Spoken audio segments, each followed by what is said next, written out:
Just Punjabi देखते हुए सारे दर्शकों को मेरे वालों प्यार भरी सत श्री अकाल। तुहाडा स्वागत प्रोग्राम अज दा मुद्दा दे विच मैं तुहाडी होस्ट आशमिता सारे नूं इस शाम दे प्रोग्राम दे विच एक बारी फिर निघा स्वागत करते हैं। असी जदों भी पंजाब की गल करते हैं काफ़ी वड्डे मुद्दे अगे आते हैं। नशिया का मुद्दा, पंजाब की एग्रीकल्चरल इंडस्ट्री दे विच की कुछ हो रहा है, नैचुरल रिसोर्सिस का की कुछ हो रहा है, वह मुद्दा बेरोज़गारी का मुद्दा। लेकिन एक इहो जिहा मुद्दा हैगा जो पंजाबियों नूं इंडिविजुअल लैवल ते अते पंजाब नूं एक स्टेट लैवल ते उन्ना की इफैक्ट करता है, वो हैगा पंजाब दा कर्जा। जदों कदी पंजाब एकनॉमिक तौर ते लीडर हुंदा सी, रंगला पंजाब हुंदा सी, एकनॉमिक कैश काउ हुंदी सी सारे सूबियां तो अगे, अज उही पंजाब कर्जे हेठ डुबिया होया है। सो जो पंजाब की कर्जे की गल आती है, ये पिछे जो साढ़े जज्बाती ख्याल हैं उन्होंने अगर तुसी एक साइड रख के सोचो, एकनॉमिक तौर पर की कुछ फैक्टर्स हैं जिन्हां करके अज ये कर्जा इत्थे तक पहुँचा है, एंड अगर उन्हीं इंस्ट्रूमेंट्स नू यूज़ करके इस कर्जे का कोई हल हो सके तो की अप्रोच सानू अपनानी चाहिए है कि इस तरह इस कर्जे के मुद्दे बारे सानू सोचना चाहिए है। ਉਹਦੇ ਨਾਲ शुरू करते हैं। मैनू बहुत खुशी हो रही है कि साडी इस स्पैशल सीरीज़ दे विच एक बारी फिर इस शाम के प्रोग्राम दे विच साडे नाल बहुत ही खास गेस्ट जुड़े हुए हैं। Excuse me, joining us in our New York studio professor BS Kuman ji. सब तो पहले प्रोफैसर कुमन तुहाडा प्रोग्राम दे विच एक बारी फिर स्वागत। सत श्री अकाल। सत श्री अकाल मैम, बड़ा तुहाडा एक बारी फिर धन्नवाद करदा तुसीं मैनू तीसरा मौका दिता है तो नाल तुहाडे दर्शकों को भी प्यार भरी सत श्री अकाल बोलदा। Sat Shri Akal ji. So good to have you professor. जिन्होंने नहीं पता उन्होंने मैं एक बार फिर दसना चाहूँगी, प्रोफैसर कुमन जी 40 तो वध सालां दा एक्सपीरियंस एकेडीमिया दे विच एकनॉमिक्स दे विच लैके हाजिर हुए हैं। तुहाडी फॉर्मर वाइस चांसलरशिप पटियाला यूनिवर्सिटी पंजाबी यूनिवर्सिटी पटियाला दे विच सीगी, एंड उस तो इलावा प्रोफैसर तुसी वख कमेटीज़ दे विच आप दी रिसर्च आप दी सबमिशनस पेश करदे हो। खास करके पंजाब की जो गल आंदी है, जो विजन डॉक्यूमेंट इंडिया वालों तैयार किया जा रहा है 2047 इंडिया के 100 सालों के सफ़र नूं लैके, उहदे विच जो पंजाब का एरिया हैगा उहदे विच तुसी किन्ने चैप्टर्स आप लिखे हैगे सबमिट किए हुए हैं, in addition to the agricultural development in Punjab जिहदे उत्ते तुसी आप दी रिसर्च इंक्लूड की है। प्रोफैसर, भावें वो बेरोज़गारी होए, भावें वो ओवरऑल पंजाब की एकनॉमिक जदों असीं जर्नी की गल करते हैं वो होए, all of these things are connected and affected by Punjab's debt। Punjab के कर्जे नूं लैके हर एक कोई ना कोई अपना ओपीनियन रखता है, बट अगर असी साइंस नूं देखिए या जो मार्केट फोर्सिस हैं, तुहाडे ख्याल दे विच 3 वड्डे पिलर्स हैगे जदों असी पंजाब की बजट की गल करते हैं जिन्हां उत्ते फोकस रखना चाहिए है। प्रोफैसर कुमन, इन पिलर्स दे नाल शुरू करते हैं। गिव अस एन ओवरव्यू कि जदों असी पंजाब की डैट बारे गल करते हैं किन एरियाज़ दे विच सानू प्रायोरिटी रखनी चाहिए है। पहले तो अशमिता जी मैं ये दसना चाहांगा भी बजट एक सधारण डॉकूमेंट नहीं है। बजट गवर्नमेंट का आमदन कित्थों जा रही है, खर्चा कित्थे हो रहा है, ये मतलब कि सानू बजट नूं असीं इदां देखते हैं, पर बजट एक बहुत तकड़ा इकनॉमिक पॉलिसी का इंस्ट्रूमेंट है जिहदे राहीं समय की गवर्नमेंट अपने एजेंडे नूं इंप्लीमेंट करती है। This the only medium. पहला प्लैनिंग होंदी सी 5 सालों की, 1 साल की, तो परसपैक्टिव प्लैन उहदे राहीं बहुत कुछ इंप्लीमेंट होंदा सी। वो प्लैनिंग बंद हो गई है तो हुण सिर्फ साडे कोल एक चैनल है जिहदे राहीं गवर्नमेंट ने जो लोकां नाल वायदे कीते हैगे उन्हां नूं पूरा करन लई ओह बजट दे विच बजट नूं एक इंस्ट्रूमेंट के तौर पर पेश करदी है। इस करके इहदी अहमियत बहुत है। जदों तुसीं पंजाब के कर्जे की गल की, पंजाब के कर्जे का इहदी आर्थिकता ते की असर पै रहा, मैं इसनूं थोड़ा जिहा होर मतलब कि तरीके नाल पुट अप करने की कोशिश करांगा भी जदों भी फाइनांस मिनिस्टर एक बजट पेश करता है उहदे सामने बहुत कंपीटिंग मुद्दे हुंदे हैं। जदों मुद्दे ज़्यादा होण, रिसोर्सिस घट होण तां उहनूं प्रायोरिटी बनानी पैंदी है। मेरे मुताबिक ਜਿਹੜੇ 2 बजट ਹੋਏ ਹੈ ਤੇ ਜਿਹੜਾ ਹੁਣ बजट ਹੋਇਆ मैं उदों पहला मतलब कि फाइनेंस मिनिस्टर साहब के नोटिस 'ਚ भी लिआंदा सी भी इदां दा करके सानू 3 मुद्दों के उत्ते ये बजट जरूर अपने आप नू फोकस करे, डेडिकेट करे। वो सीगा एक तो इंप्रूविंग फिजिकल हैल्थ, जिहड़ा तुसीं करजे दा मुद्दा कह रहे सीगे, जे साडी फिजिकल हैल्थ इंप्रूव हो जाती है सानू मतलब कि किसी तो करजा लैण दी लोड़ नहीं। पहले तो करजा माड़ी गल नहीं हैगी, करजे दा वरतों किस काम लई करदे हो वो मैटर करदा। जे मैं करजा एज इंडिविजुअल लवां ते बच्चों के ब्याह ते खर्चदा वो अच्छी गल नहीं हैगी। पर जे मैं करजा लैके कैपिटल एसेट्स बनावां जी तो मैनूं रिटर्न हो जाए तो मैं उन्होंने वापस करदा, वो करजा माड़ा नहीं हैगा। तो फिर करजा पासे दी बजाय करजे दी वरतों किस काम लई कीती जांदी वो मुद्दा साडे मतलब विचारधीन होएगा। एक तो भी जे साडी ओवरऑल हैल्थ इंप्रूव हो जाए सानू डॉक्टर को जाने की लड़ ही ना पवे।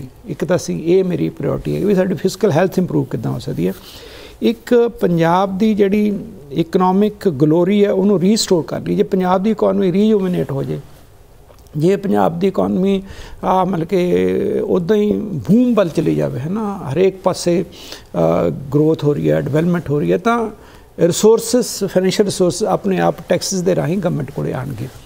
तो तीसरा क्रिएटिंग जॉब्स, मैं आप पहले सैगमेंट भी गल की, पहले प्रोग्राम भी human resources are the only resources upon which Punjab can rely upon for ever, क्योंकि पंजाबी दिमाग बड़ा शार्प है, रिस्क लै लैंदा है।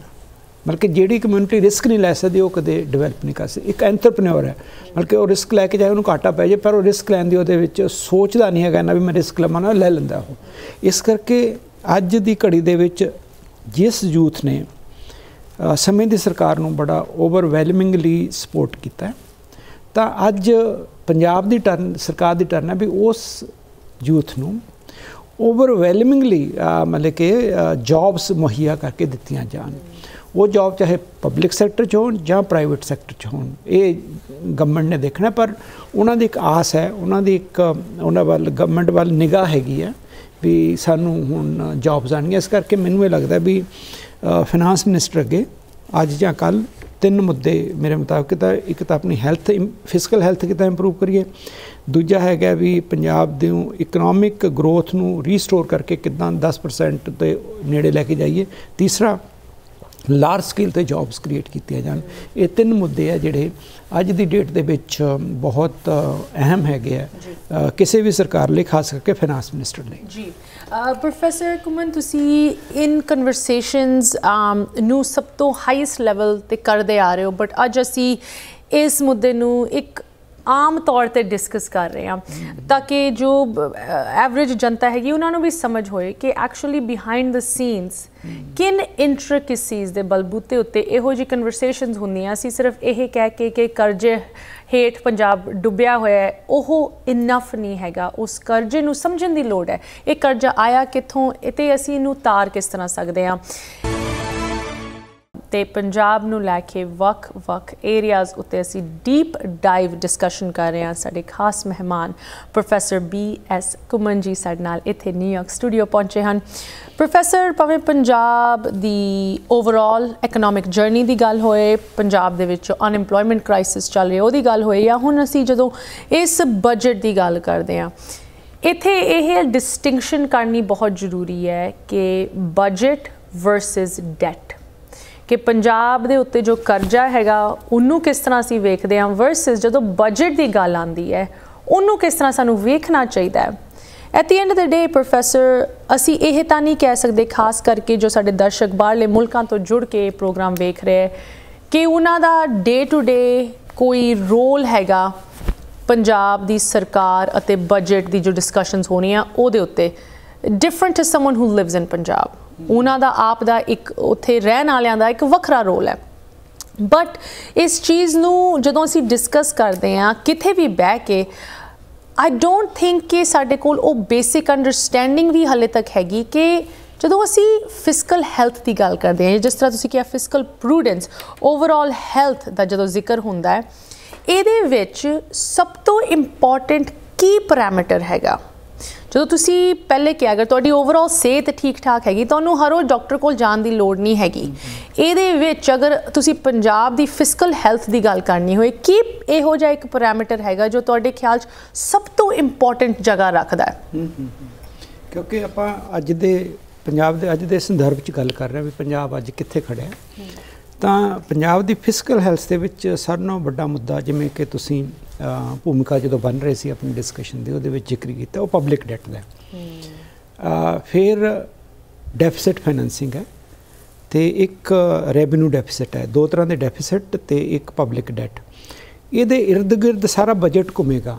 ਜੇ ਪਬਲਿਕ ਡੈਟ ਘਟਾਣਾ ਹੈ ਕਿੱਥੋਂ ਪੈਸਾ ਆਏਗਾ, ਜੇ ਫਿਜ਼ੀਕਲ ਡੈਫਿਸਿਟ ਘਟਾਣਾ ਕਿੱਥੋਂ ਪੈਸਾ ਆਏਗਾ, ਜੇ ਰੈਵਨਿਊ ਡੈਫਿਸਿਟ ਘਟਾਣਾ ਕਿੱਥੋਂ ਪੈਸਾ ਆਏਗਾ, ਉਹ ਫਿਰ ਅਸੀਂ ਐਡੀਸ਼ਨਲ ਰਿਸੋਰਸ ਮੋਬਿਲਾਈਜੇਸ਼ਨ ਦੀ ਗੱਲ ਕਰਾਂਗੇ।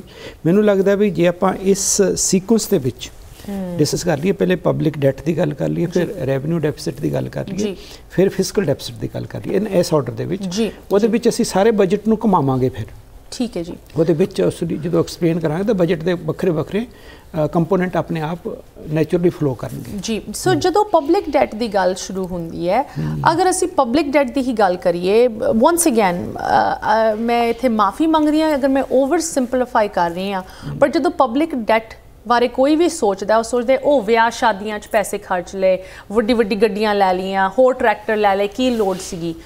ਇਸ ਪੰਜਾਬ ਦੇ ਪਬਲਿਕ ਡੈਟ ਵਾਲੇ ਏਰੀਆ ਦੇ ਵਿੱਚ ਜਦੋਂ ਅਸੀਂ ਫੋਕਸ ਕਰਦੇ ਹਾਂ, ਇਹ ਨੌਬਤ ਇੱਥੇ ਤੱਕ ਪਹੁੰਚੀ ਕਿਸ ਤਰ੍ਹਾਂ? ਹਾਂ, ਇਹ ਵੈਸੇ ਹਿਸਟੋਰੀਕਲ ਹੈ, ਪੁਰਾਣਾ ਮਤਲਬ ਕਿ ਬਹੁਤ ਦੇਰ ਦਾ ਮਿਲੀਟੈਂਸੀ ਵੇਲੇ ਦਾ, ਉਦੋਂ ਬਾਅਦ ਦਾ ਇਹ ਚੱਲ ਰਿਹਾ ਹੈਗਾ। ਮਤਲਬ ਕਿ ਅੱਜ ਦੀ ਕ੍ਰੀਏਸ਼ਨ ਨਹੀਂ ਹੈਗੀ, ਪਿੱਛੋਂ ਚੱਲਦਾ ਆ ਰਿਹਾ।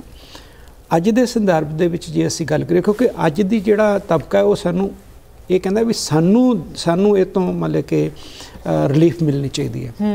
ਸਾਡੇ ਬਜ਼ੁਰਗਾਂ ਨੇ ਕੀ ਕੀਤਾ, ਕਿਸੇ ਨੇ ਕੀ ਕੀਤਾ, ਪਰ ਸਾਡੀ ਲਾਈਫ ਕੰਫਰਟੇਬਲ ਹੋਣੀ ਚਾਹੀਦੀ ਹੈ। ਉਸ ਐਂਗਲ ਤੋਂ ਜੇ ਆਪਾਂ ਅੱਜ ਦੇ ਕੰਟੈਕਸਟ ਦੇ ਵਿੱਚ ਗੱਲ ਕਰੀਏ ਤਾਂ ਪੰਜਾਬ ਦਾ ਜਿਹੜਾ ਡੈਟ ਹੈ, ਪਬਲਿਕ ਡੈਟ ਹੈ, ਉਹ 3 ਲੱਖ ਕਰੋੜ ਤੋਂ ਉੱਪਰ ਹੈ।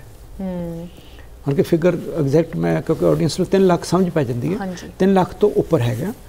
ਤੇ ਇਹ ਕਿੰਨਾ ਹੋਣਾ ਚਾਹੀਦਾ ਹੈ, ਇਸ ਨੂੰ ਫਿਰ ਅਸੀਂ ਸਟੇਟ ਇਨਕਮ ਦੇ ਨਾਲ ਰੇਸ਼ੋ ਕੱਢਦੇ ਹਾਂ। ਅੱਛਾ ਜੀ, ਵੀ ਜੇ ਅਸੀਂ ਪਬਲਿਕ ਡੈਟ ਤੇ ਸਟੇਟ ਇਨਕਮ ਦੀ ਰੇਸ਼ੋ ਕੱਢੀਏ ਤਾਂ ਪੰਜਾਬ ਦੇ ਵਿੱਚ 50% ਦੇ ਕਰੀਬ ਆਉਂਦੀ ਹੈ। ਅੱਛਾ ਜੀ, ਅਨਫੋਰਚੂਨੇਟਲੀ ਇਹ ਹਾਈਐਸਟ ਹੈ ਕੰਟਰੀ ਦੇ ਵਿੱਚ। ਵਾਓ, ਕਿਸੇ ਵੀ ਸਟੇਟ ਨਾਲੋਂ ਇਹ ਹਾਈਐਸਟ ਹੈਗੀ ਹੈ।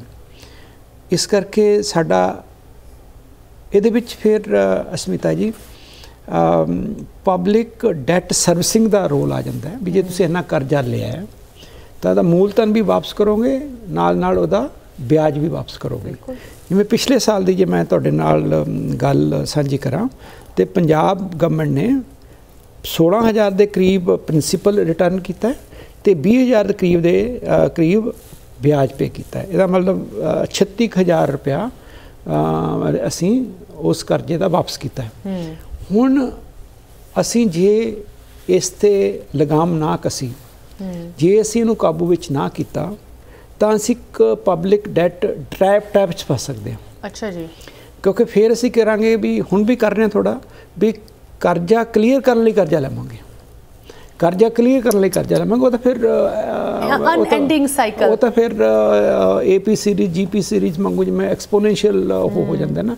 ਇਸ ਕਰਕੇ ਅੱਜ ਹੀ ਇਹ 'ਤੇ ਨਕੇਲ ਪਾਉਣ ਦੀ ਲੋੜ ਹੈ।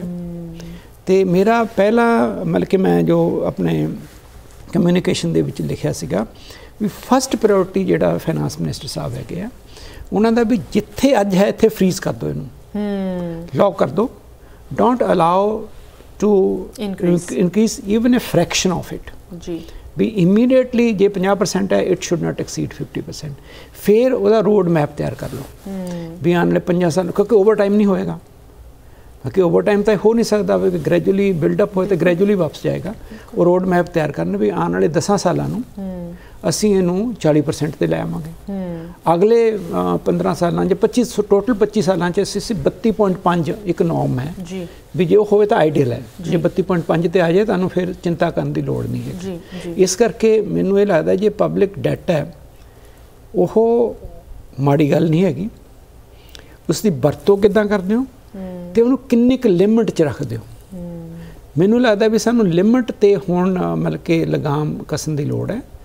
50% ਤੋਂ ਵਧੇ ਨਾ ਫਸਟ ਪ੍ਰਾਇਓਰਟੀ, 40% ਤੇ ਆਵੇ 10 ਸਾਲਾਂ ਨੂੰ, ਤੇ 32.5 ਤੇ ਆਵੇ ਆਉਣ ਵਾਲੇ 25 ਸਾਲਾਂ ਨੂੰ। ਜੇ ਅਸੀਂ ਇਹ ਰੋਡ ਮੈਪ ਸਿਸਟਮੈਟਿਕ ਹੈ ਵੀ ਇਹਨੂੰ ਕਿੱਦਾਂ ਕਰਨਾ ਹੈ, ਕਿਵੇਂ ਕਰਨਾ ਹੈ, ਕਿਉਂਕਿ ਅਸੀਂ ਹੁਣ ਲੋਨ ਲੈ ਕੇ ਗੁਜ਼ਾਰਾ ਕਰ ਰਹੇ ਹਾਂ, ਫਿਰ ਕਿਸੇ ਹੋਰ ਪਾਸੋਂ ਗੁਜ਼ਾਰਾ ਕਰਨਾ ਪਊ। ਗੁਜ਼ਾਰਾ ਤਾਂ ਵਧੇਗਾ, ਤੁਹਾਡੇ ਖਰਚੇ ਵਧਣਗੇ, ਖਰਚੇ ਘਟਾਏ ਜਾ ਸਕਦੇ ਪਰ ਵਧਣਗੇ ਕਿਉਂਕਿ ਨਵੇਂ ਚੀਜ਼ਾਂ ਆ ਰਹੀਆਂ ਹੈਗੀਆਂ। ਇਸ ਕਰਕੇ ਮੈਨੂੰ ਲੱਗਦਾ ਵੀ ਫਾਈਨਾਂਸ ਮਿਨਿਸਟਰ ਸਾਹਿਬ ਨੂੰ ਇੱਦਾਂ ਦਾ ਇੱਕ ਰੋਡ ਮੈਪ ਐਕਸਪਰਟਸ ਨਾਲ ਕੰਸਲਟ ਕਰਕੇ ਤਿਆਰ ਕਰਨਾ ਚਾਹੀਦਾ, ਤਾਂ ਕਿ ਇੱਕ ਨਾ ਮਾਰਕੀਟਿੰਗ ਦਾ ਮੁੱਦਾ ਮਿਲ ਜਾਂਦਾ ਵੀ ਇੰਨਾ ਡੈਟ ਹੋ ਗਿਆ ਜੀ, ਇੰਨਾ ਹੋ ਗਿਆ ਜੀ।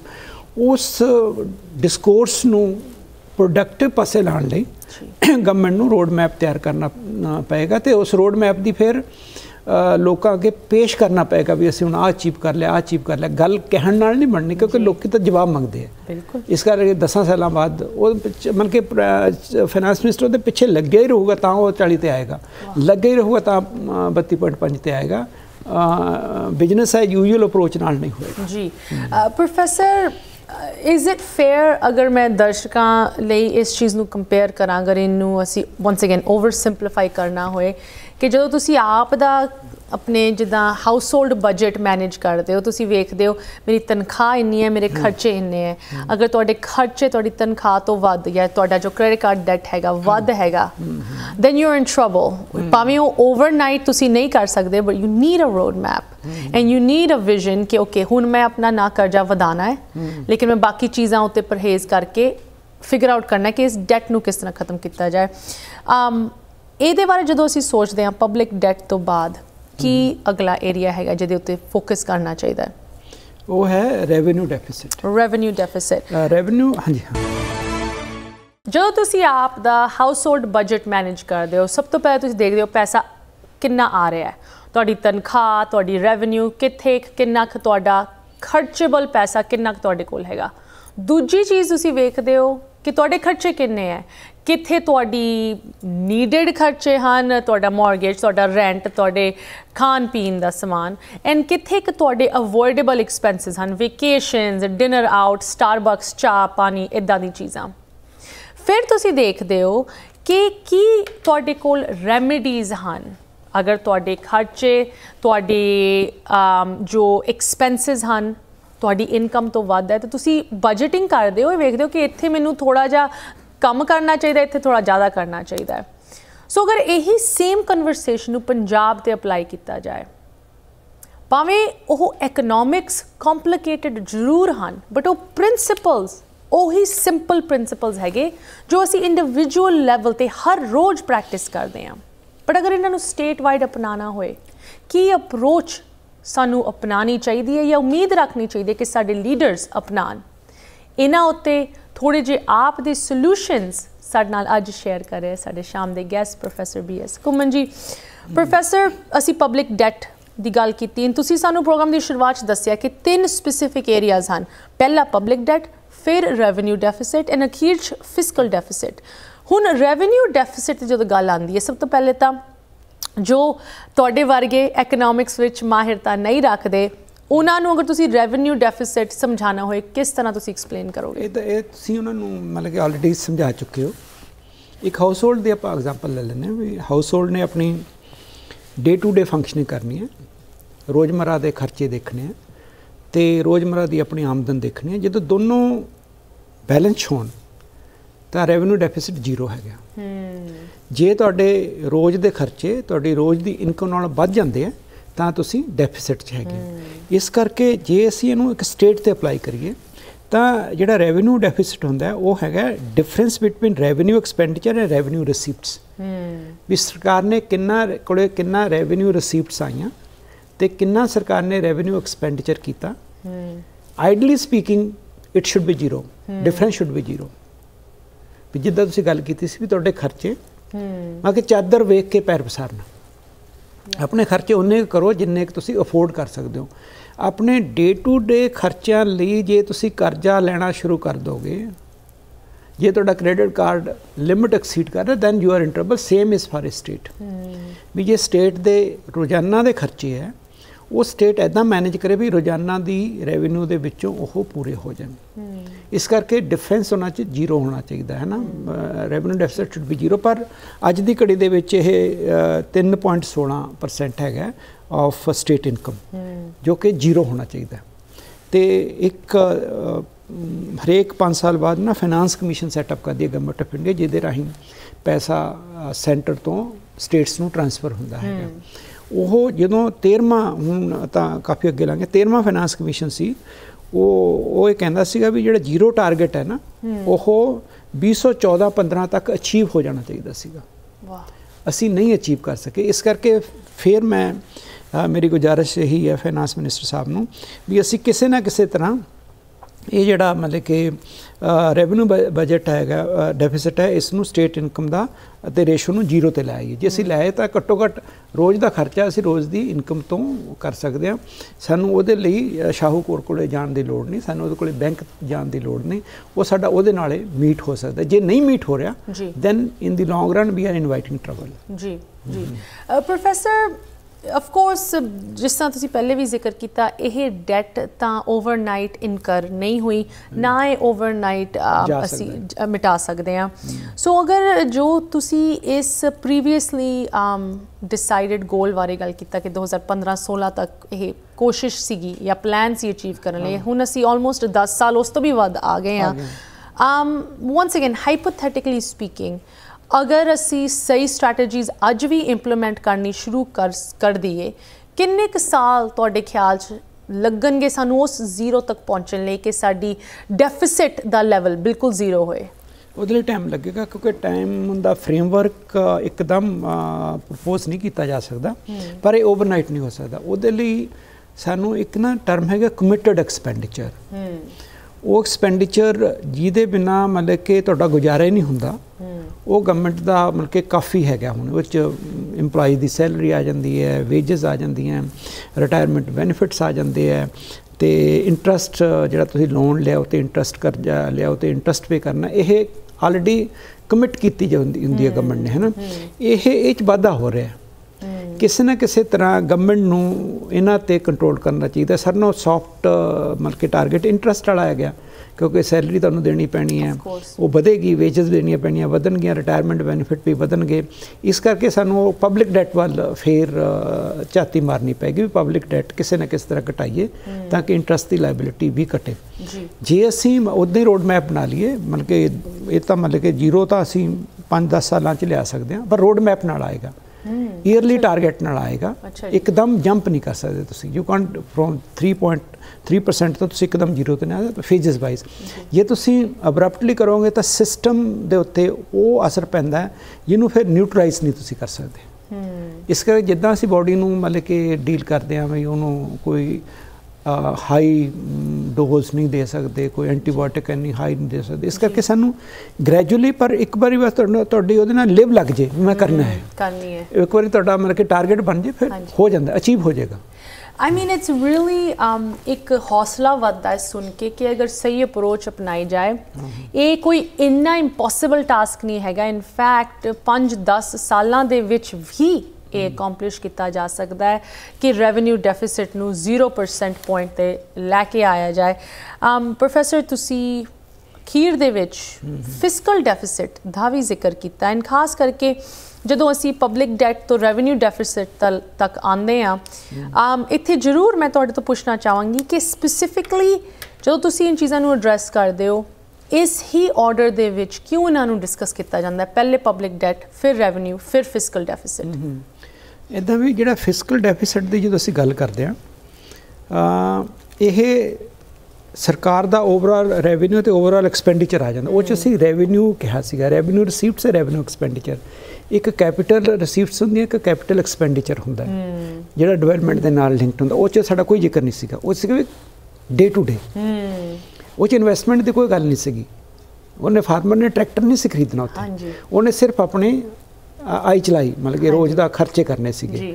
ਉਹ ਖਰਚੇ 'ਤੇ ਆਮਦਨ ਬਰਾਬਰ ਹੋਣੀ ਚਾਹੀਦੀ ਹੈ।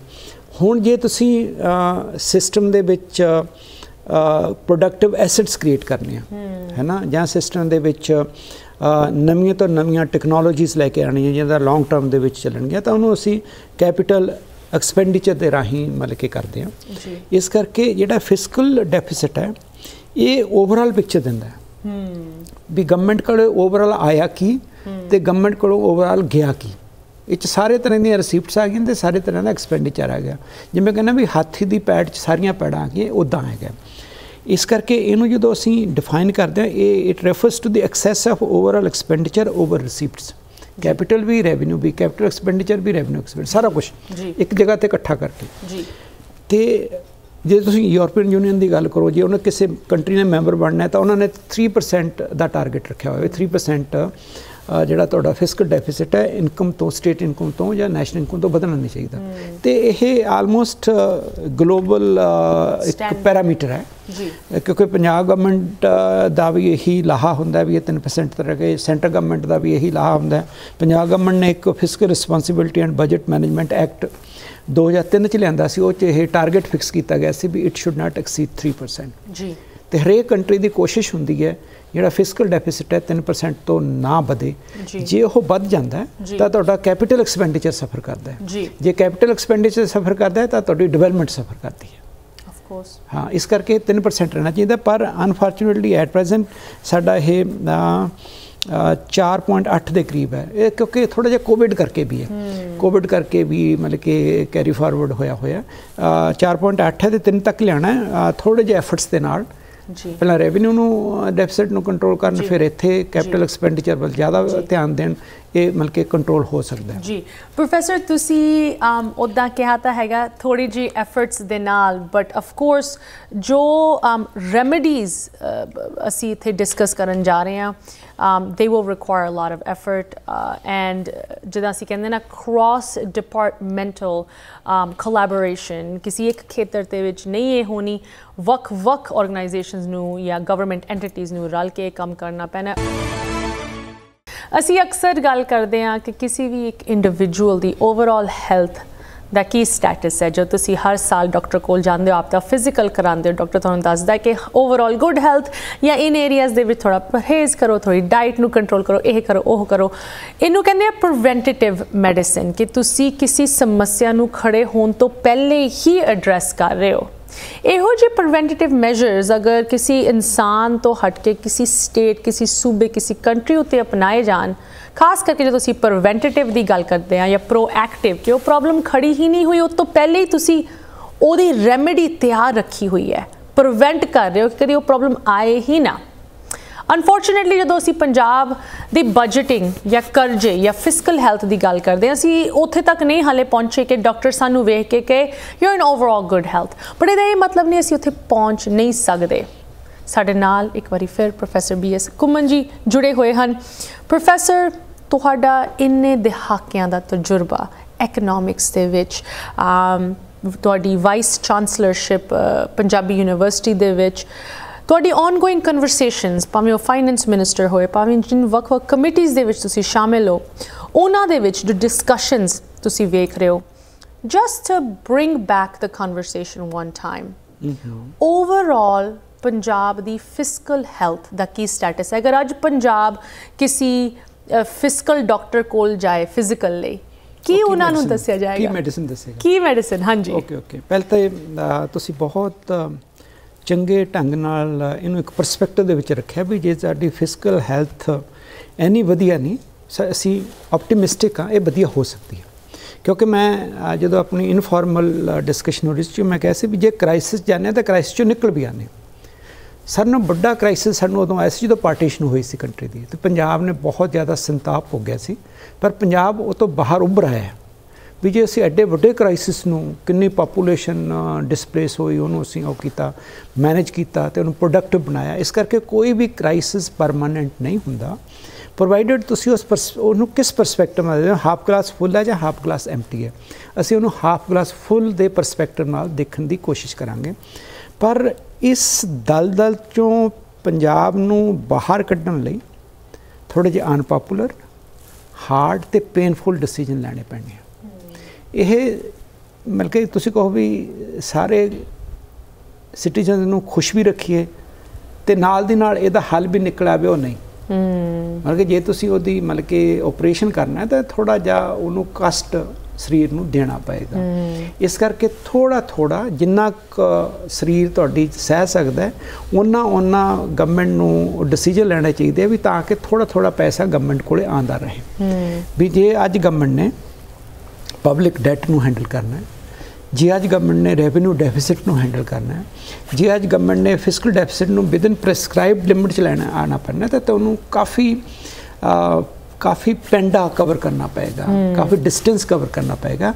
तो वो डिस्टेंस जोड़ा है ना मतलब कि बंपी भी हो सकता है, जरूरी नहीं भी वो समूथ भी एक बार ट्रेन चल पी तो पहुँच जाएगी, वो मतलब कि मुश्किल भी आ सकती पर वो कौड़ा घुट पीना पएगा, वो बिना कोई चारा नहीं। मैं 3-4 चीज़ां मतलब कि तुहाडे राहीं दर्शकों के अगे पेश कर रहा भी जे पंजाब की फिजिकल हैल्थ नूं असीं अज तो ऑनवर्ड इंप्रूव करना शुरू करना तो सब तो पहला सानू जिहड़ा साडा टैक्स रेवेन्यू है उन्होंने इंप्रूव करने की कोशिश करनी पैगी। अज की डेट जो असीं टैक्स रेवेन्यू तो स्टेट इनकम की रेशो देखते हैं तो 6.1% है। अच्छा जी। तो काफ़ी स्टेट्स नालों घट है, मिडल जे चाहने असीं किते है ना। बाकी स्टेटां नालों साडे नाल उन्हां दा जिन्नी उन्हां दी इनकम स्टेट इनकम ग्रो करती है उहदा ज़्यादा हिस्सा टैक्स के राही उन्हां पास आ रहा, साडा उन्ना नहीं आ रहा जी। मेरी पहला मतलब कि पॉलिसी प्रिस्क्रिप्शन है भी ये 6.1 तो डबल हो जाए 12.5 आने वाले 25 सालों 2047 तक सानू इस टारगेट पर पहुँचना चाहिए। ग्रैजुअल पहुँचांगे एकदम नहीं, क्योंकि दूसरा है भी इसनू किद्दां पहुँचा जा सकता है। एक तो improving new taxis, introducing new tax progressive भी उन्होंने लोगों ते टैक्स लाओ जिहड़े वो इंसीडेंट नूं चल सकन, गरीब आदमी ते टैक्स नहीं लगना चाहिए। दूसरा है भी broadening the base of existing tax जिहड़े चल रहे उन्हों दा बेस थोड़ा जिहा ब्रॉडन कर दो, ये नाल भी तुहाडी टैक्स रेवेन्यू बढ़ जाता है। तीसरा टैक्स कंप्लायंस, लोग चोरी करते हैं, इवेजन करते हैं, मैंने वो लभदे आ भी किस मोरी चों निकल, हाँ लूप होल, उन्होंने प्लग करो। उस प्लग नूं स्मिता जी कवर करने का सारे नालों वधिया तरीका तुहाडी स्मार्ट टैक्नोलॉजीज़ ने।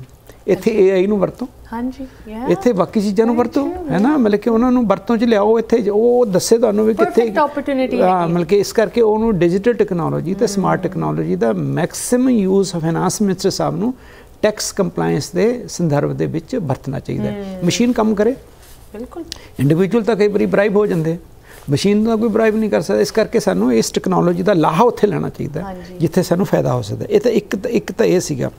दूसरा सीगा भी जिहड़ी GST है ये सेंट्रल गवर्नमेंट ने मतलब कि स्टेट्स की कंसल्टेशन नाल इंपोज की, वह हिस्सा सानू आना पैंदा स्टेट्स नूं आंदा। एक उन्होंने कहा सी 5 साल तक जिन्ना तुहाडा बेस ईयर का टैक्स है उन्ना असीं तुहानूं देवांगे, वो 5 साल 22 जून च आके खत्म हो गए। मेरा सुजैशन है भी कई स्टेट जिवें पंजाब वर्गियां जिन्हां दा रेवेन्यू टैक्स बहुत घट है, ये 5 साल लई होर एक्सटेंड हो जाए भी जदों GST शुरू होया सी जिन्ना साडे कोले टैक्स रेवेन्यू आंदा सी वो 10 साल तक आंदा रहे भी वो जिहड़ा डिफरेंस है ना स्टेट सेंट्रल गवर्नमेंट सानू दिंदी है। हाँ जी, जिवें 16,000 करोड़ आया एक साल है ना, जे वो आंदा रहे उहदे नाल भी पंजाब दी फिजिकल हैल्थ इंप्रूव हो सकदी। वो सेंट्रल गवर्नमेंट दे मतलब कि गुजारिश मतलब कि असीं कर रहे हैं बार-बार।